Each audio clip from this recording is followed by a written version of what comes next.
एक तू ही मेरी मोहब्बत है पार्ट 3। रिया और आराध्या घर के लिए निकल गई। इधर मॉल में या तू खड़े खड़े मेरा मुंह क्या देख रहा है, बता ना, ये वाली कैसी है? राहुल ने शर्ट अपने ऊपर लगाते हुए ऋषि से पूछा। ये 7th शर्ट है जो तू ट्राई कर रहा है और तुझे पसंद नहीं आ रही है। ब्रो, तुझे जो नॉर्मल शॉपिंग में इतना टाइम लग रहा है, पता नहीं खुद की शादी की शॉपिंग में तू घर भी जाएगा या नहीं, हंसकर कहता है। चिंता मत कर, तू भी मेरे साथ घूमेगा, अकेला थोड़ा ना घूमूंगा। राहुल भी कहाँ पीछे रहने वाला था।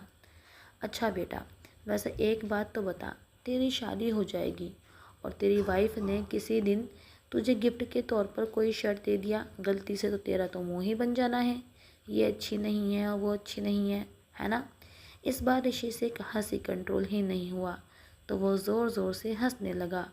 अब तू क्या कोई पर्सनल पंडित है क्या मेरा, जो तब से मेरी शादी के ही पीछे पड़ा हुआ है?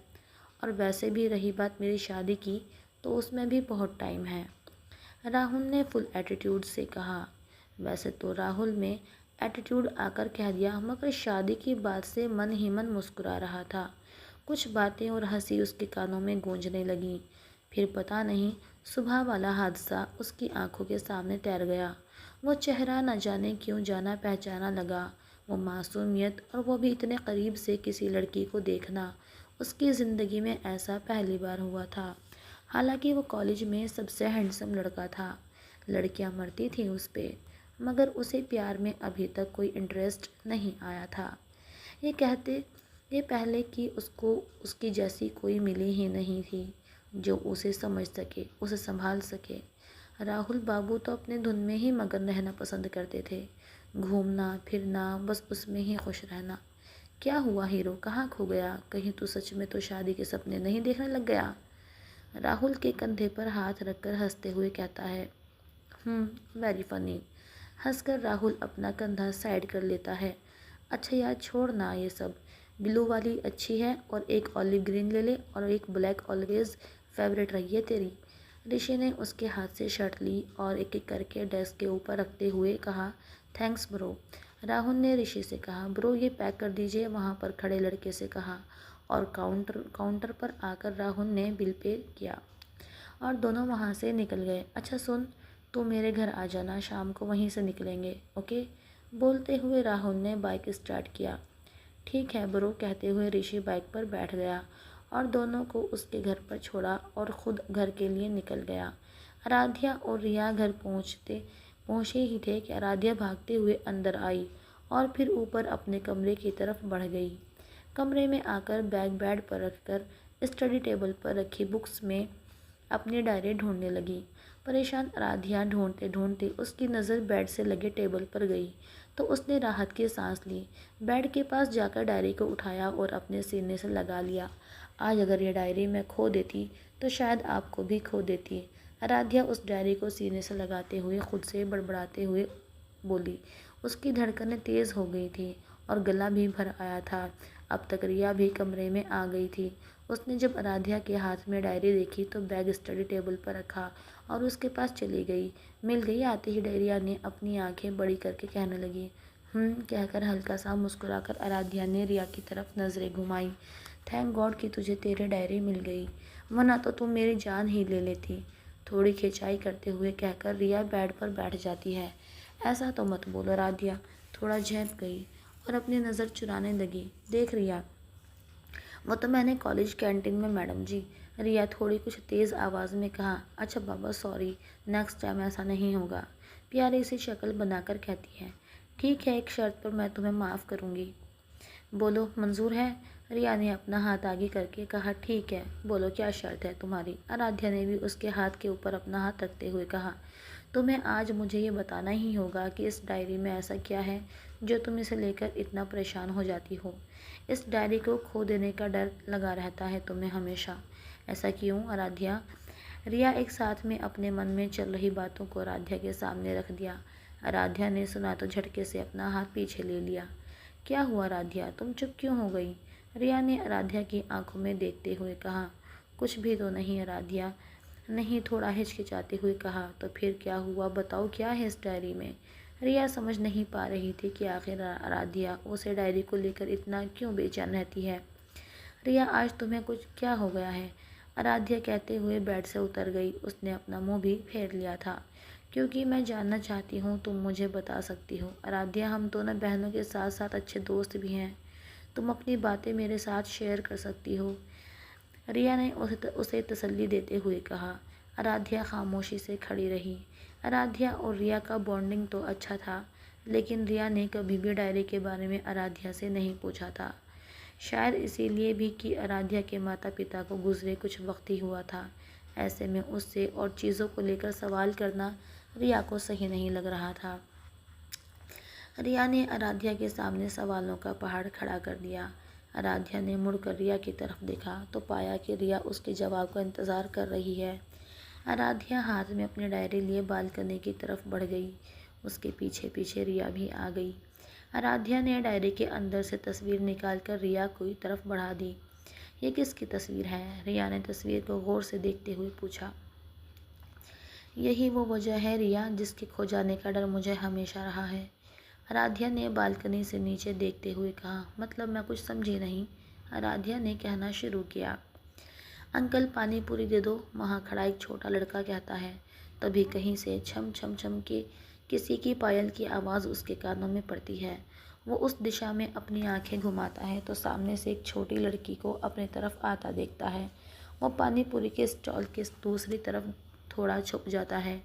चुपके से वो उस छोटी सी लड़की को देखता है। पैरों में पायल, हाथों में चूड़ी, माथे पर छोटी सी काली बिंदी बहुत प्यारी लग रही थी, बिल्कुल राजकुमारी की तरह। उसने एक राजकुमारी का भेष धारा हुआ था। वो पानी पूरी वाले से कह रही थी, अंकल मुझे पानी पूरी दे दीजिए जल्दी। हाँ जी बेटा जी, आज आपने आने में बहुत देर कर दी। पानी पूरी वाला प्यार से उस बच्ची से पूछ रहा है। हाँ, वो स्कूल में फंक्शन चल रहा है ना, तो मैंने भी पार्टिसिपेट किया है, तो उसकी वजह से आने में लेट हो गई। बच्ची बड़े ही प्यार से कहती है। इधर वो छोटा लड़का जो अब तक स्टॉल के बगल से छुप कर देख रहा था, थोड़ा पीछे हुआ तो पत्थर से पैर अड़ गया और वो अचानक गिर गया। लड़की ने देखा तो उसकी तरफ जाकर मुस्कुराकर हाथ बढ़ा दिया। लड़का उसका हाथ पकड़कर उठ खड़ा हुआ। थैंक्स, लड़का मुस्कुराकर बोलता है। वेलकम। अंकल जल्दी पानी पूरी दे दो वरना मम्मी डांटेंगी। पानी पूरी वाले से कहती है। ये लो बेटा, कहकर पानी पूरी वाला लड़के की तरफ पहले पानी पूरी बढ़ाता है तो लड़का कहता है, पहले इसे दे दीजिए अंकल। लड़की की तरफ इशारा करके पानी पूरी वाले से कहता है। लो गुड़िया। पानी पूरी वाला लड़की को एक के बाद एक पानी पूरी देता है। तुम गिर कैसे गए? लड़की ने अपनी पानी पूरी खाते खाते लड़के से पूछा। मैंने पैर गलती से पत्थर के ऊपर रख दिया तो मेरा पैर मुड़ गया, इसलिए मैं गिर गया, लड़के ने कहा। लड़की ने अपनी पानी पूरी ख़त्म की और जाने लगी। उसकी पायल की आवाज़ फिर गूंजने लगी। छम छम छम। ओए प्रिंसेस, लड़के ने उसे आवाज़ दी। लड़की रुक गई और पीछे पलटी। दोनों एक दूसरे को देखकर मुस्कुराए थे। लड़की वहाँ से चली गई। अगले दिन भी वो इस ड्रेस को पहने पानी पूरी के स्टॉल पर आ पहुँची। वो एक छोटा सा पार्क था जहाँ बच्चे खेलते रहते थे। वो लड़का भी आ पहुँचा। दोनों ने एक दूसरे को देखा, मुस्कुरा दिए। छोटी लड़की ने पानी पूरी वाले से जब पानी पूरी देने को कहा तब लड़का बोल पड़ा, तुम्हारी पानी पूरी के पैसे मैं दे दूँगा। तुम क्यों? लड़की ने सवाल किया। तुमने कल मेरी हेल्प की थी ना, इसलिए मामा कहती हैं कोई तुम्हारी हेल्प करे तो बदले में हमें भी उनके लिए कुछ करना चाहिए। लड़के ने सीधा सा जवाब दिया। लड़की हंस पड़ी। उसे देख लड़का भी हंस पड़ा। दोनों ने साथ पानी पूरी खाई, फिर दोनों अपने अपने घर चले गए। कुछ दिन यह सिलसिला चलता रहा। दोनों दोस्त बन चुके थे। उनकी अब खुद की एक दुनिया बन चुकी थी। दोनों साथ साथ खेलते मस्ती करते। एक दिन खेलते खेलते ही, हे प्रिंसेस, बॉल पास करो ना, लड़का बोलता है। लड़की बॉल लेकर उस लड़के के पास जाती है। तुम मुझे हमेशा प्रिंसेस क्यों कहते हो? लड़की ने बड़े प्यार से पूछा। क्योंकि तुम एक प्रिंसेस हो, लड़के ने उसके हाथ से बॉल लेते हुए कहा। वो कैसे? लड़की ने फिर सवाल किया। तुमने उस दिन मेरी हेल्प की थी ना, और मैंने कहानी में भी सुना है जो प्रिंसेस होती है वो सबकी हेल्प करती है। लड़के ने कहा, अगर मैं प्रिंसेस हूँ तो मेरा प्रिंस कहाँ है, क्योंकि प्रिंसेस तो प्रिंस से ही दोस्ती करती है। लड़की अपनी उंगली को अपनी ठोड़ी पर रखकर सोचते हुए कहती है, हाँ मैं हूँ ना तुम्हारा प्रिंस, देखो हम तो दोस्त भी हैं। लड़के ने कहा और वही नीचे घास पर बैठ गया। सच में तुम मेरे प्रिंस हो, लड़की खुशी से भरकर कहती है और वो भी घास पर बैठ जाती है। हाँ कहकर लड़का भी मुस्कुरा पड़ता है। दोनों का बचपन एक जैसा ही था। वाह आराध्य, ये बात तूने मुझे पहले क्यों नहीं बताई कि तेरा भी कोई प्रिंस चार्मिंग है। रिया आराध्या के दोनों कंधों को पकड़कर एक्साइटेड होकर कहती है। कैसे कहती रिया, इस बीच कितना कुछ हो गया, तुम तो जानती हो ना। आराध्या थोड़ा उदास होकर कहती है। अच्छा आगे क्या हुआ ये बताओ। रिया आगे पूछने लगी। आराध्या आगे कुछ बोल पाती उससे पहले ही कमरे में गरिमा आवाज़ देते हुए दाखिल हुई। रिया, आराध्या कहाँ हो तुम दोनों। माँ यहाँ हैं हम, क्या हुआ। रिया ने बालकनी से अंदर आते हुए कहा। क्या होगा, तुम दोनों को वक्त का पता नहीं चल रहा है, खाना लग गया है, नीचे आकर खाना खा लो। गरिमा ने दोनों को प्यार से डांट लगाते हुए कहा।